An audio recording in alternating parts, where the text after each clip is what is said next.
Capítulo 10 del libro El tesoro de los chulpas de Antonio Díaz Villamil.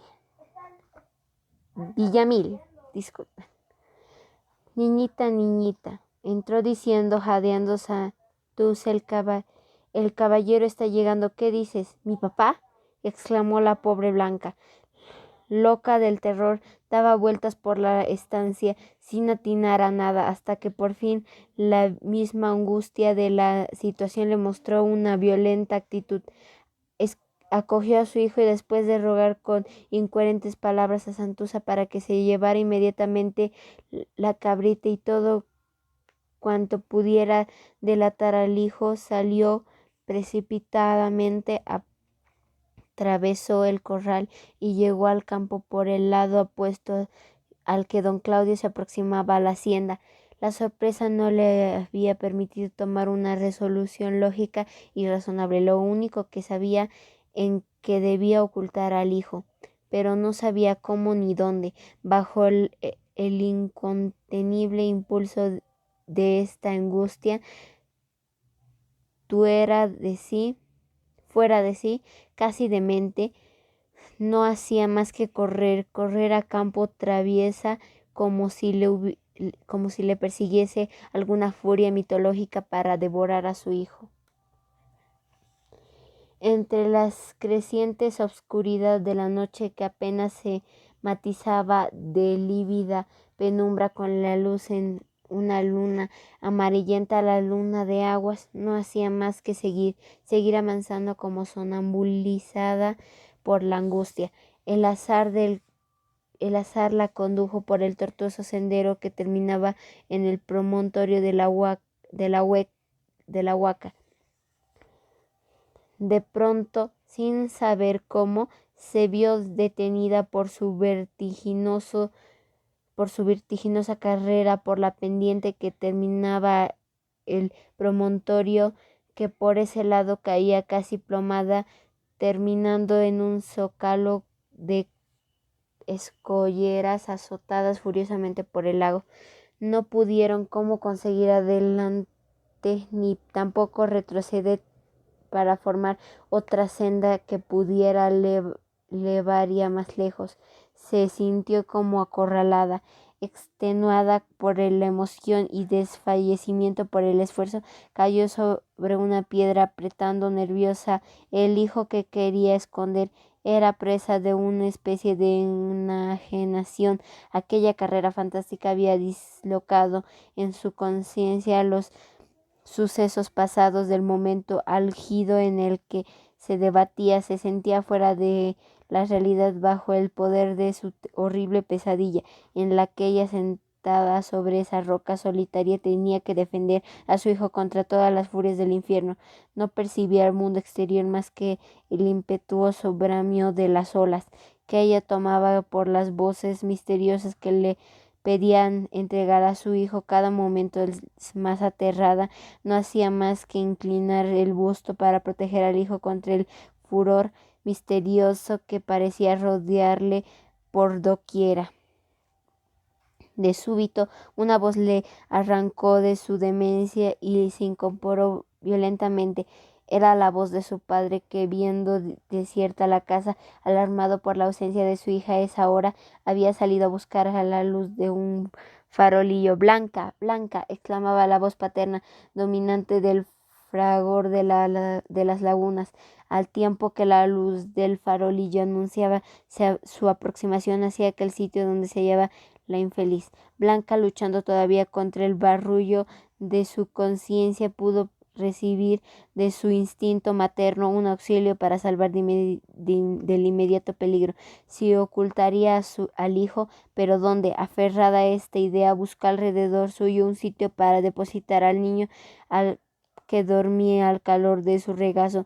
Fue entonces que notó la existencia de una fosa cubierta.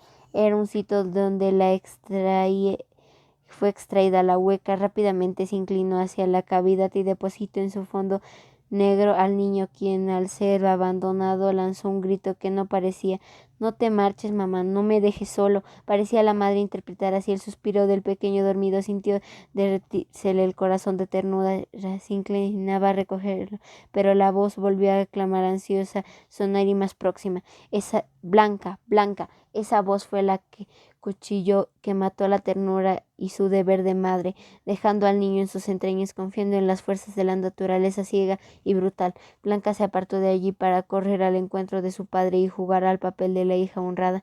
«Pero qué locuras haces, hija mía», le hizo el viejo sereno al verla.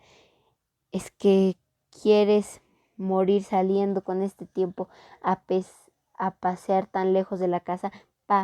Papaito», murmuró ella, enlazando a su padre en sus fatigados brazos, ahogando con besos febriles los sollozos que hinchaban su garganta. «¿No lo ves? Ya estás resfriada, mi niña. Hay que ser prudentes». Blanca no pudo más y estalló en un mar de llanto. El viejo pensó: «Esta muchacha sufre de ausencia de su amor», interpretándola unilateralmente al sentir a su hija, y después, en afán de consolar, añadió: «Lloras por él, ¿verdad? Por su larga tardanza, ¿no es cierto, papaito?». «Puedo decir, apenas estrangulada por la emoción». «No te aflijas, hija. Y Juan Luis ha estado divirtiéndose en grandes ciudades. Hay que ser indulgentes con él». «¿Qué diablo? Hombres de mayor experiencia no han sabido sustraerse el encanto de Europa. Pero consuélate, precisamente ahora traigo la única carta que Badulaque me ha escrito. En ella verás que ya está en camino y que todo salió a nuestro deseo y que él viene más enamorado que nunca de ti». «¿De veras? Entonces él no me ha engañado. Luego viene ya», demandó Blanca con frenesí. «Verás la carta, canasto, pero ¿hasta dónde me has hecho caminar?», gruñó quejoso el anciano, fatigado por el tortuoso camino. Apenas Blanca penetró en la sala, tomó febrilmente la carta anunciada por su padre, pasó la vista en los primeros párrafos que trataban de disculparse por la tardanza, atribuyendo a lo difícil de las transacciones para realizar la empresa.